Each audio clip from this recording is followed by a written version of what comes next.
છે 33 વર્ષ બાદ ગુજરાતને મળ્યો ટાઈગર સ્ટેટનો દરજ્જો। દાહોદના રતન મહાલ જંગલમાં વાઘ થયો સ્થાયી। નેશનલ ટાઈગર કન્ઝર્વેશન ઓથોરિટીએ આપ્યો દરજ્જો। વાઘની વસ્તી ગણતરીમાં હવે ગુજરાતના વાઘનો થશે સમાવેશ। 4.5 વર્ષનો વાઘ દાહોદના રતન મહાલના જંગલમાં સ્થાયી થયો છે। ગુજરાત સરકારે ભારત સરકારના એનટીસીએ સમક્ષ માંગ કરી હતી। ઓથોરિટી પાસે ગુજરાતને માદા વાઘ આપવાની કરી માંગ। ગુજરાતમાં વાઘની વસ્તી વધારવા માદા વાઘ આપવા માટે માંગ કરી છે।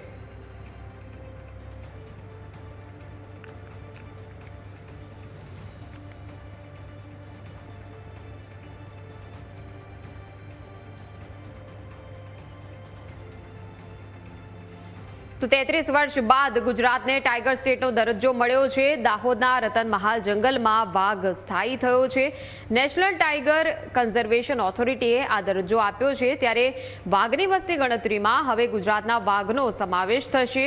4.5 વર્ષનો વાઘ દાહોદના રતન મહાલના જંગલમાં સ્થાયી થયો છે, ત્યારે આ ખૂબ જ મોટા સમાચાર છે। ગુજરાતનું ગૌરવ વધારતા સમાચાર છે।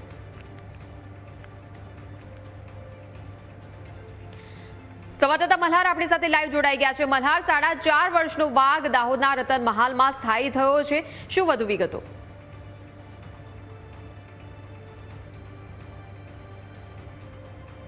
ચોક્કસથી એમપી બોર્ડર ક્રોસ કરીને એક સિંહ જે છે તે વાઘ જે છે તે અત્યારે દાહોદના રતનમાલા જંગલની અંદર સ્થાયી થયો છે। છેલ્લા કેટલાય સમયથી રાજ્ય સરકારનું વન વિભાગ જે છે તે આ વાઘને ટ્રેપ કરી રહ્યું છે ને વાઘ છેલ્લા 8-9 મહિનાથી જે છે તે આગળ સ્થાયી થયો છે। લગભગ 4.5 વર્ષની ઉંમર વાઘનું હોવાનું જે છે તે સામે આવ્યું છે। વન વિભાગે પણ તેની પુષ્ટિ કરી છે કે 4.5 વર્ષનો વાઘ જે છે તે સ્થાયી થયો છે। જોકે વાઘને લઈને જે છે તે ગુજરાત સરકારના વન વિભાગે જે છે તે ભારત સરકારને જાણ કરીને માદા વાઘની જે છે તે માંગ કરી હતી, જેથી વાઘ અહીંયા આગળ સ્થાયી થાય, પોતાના પરિવાર બનાવે તે પ્રકારની રજૂઆત કરી હતી। જેના પગલે જે છે તે ટાઈગર નેશનલ ઓથોરિટીના જે છે ઓબ્ઝર્વેશન ઓથોરિટીના જે સભ્યો જે છે તે રતનમહાલ ખાતે આવ્યા હતા, જ્યાં આગળ તેઓએ જે છે તે વાઘની રહેવાની જે જગ્યા હતું તેનું નિરીક્ષણ કર્યું હતું, વાઘની મુવમેન્ટનું નિરીક્ષણ કર્યું હતું। ત્યારબાદ હવે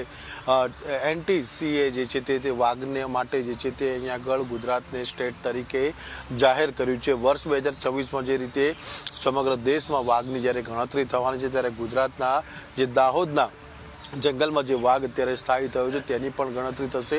આ ઉપરાંત માદા વાઘ આપવાની જે વાત કરી હતી તેના ઉપર પણ જે છે તે મોહર વાગી છે, એટલે કે આવનારા દિવસોમાં ફરી એક વખત જે છે તે આગળ અન્ય માદા વાઘ જે છે તે ત્યાં જોવા મળશે, જેના કારણે વાઘ પોતાનું પરિવાર જે છે તે બનાવી શકશે। 33 વર્ષ બાદ જે છે તે ગુજરાત રાજ્યને ટાઈગર સ્ટેટ તરીકેનો દરજ્જો જે છે તે આપવામાં આવ્યો છે, જેને લઈને વન વિભાગ પણ ખુશ છે। ગુજરાતની જનતા માટે પણ ખૂબ સારા સમાચાર કહી શકાય, કારણ કે 33 વર્ષ બાદ જે છે તે ગુજરાત રાજ્યને જે છે તે ટાઈગર સ્ટેટ તરીકેનું બિરુદ ફરી એક વખત મળ્યું છે। ત્યારે હવે વન વિભાગ જે છે તે ત્યાં આગળ વાઘ કાયમી રહે અને ત્યાં આગળ તેનો પરિવારનો ઉછેર થાય, અન્ય વાઘોની સંખ્યા વધે, વસ્તી વધે, તે દિશામાં હવે વન વિભાગ જે છે તે કાર્યવાહી હાથ ધરી છે।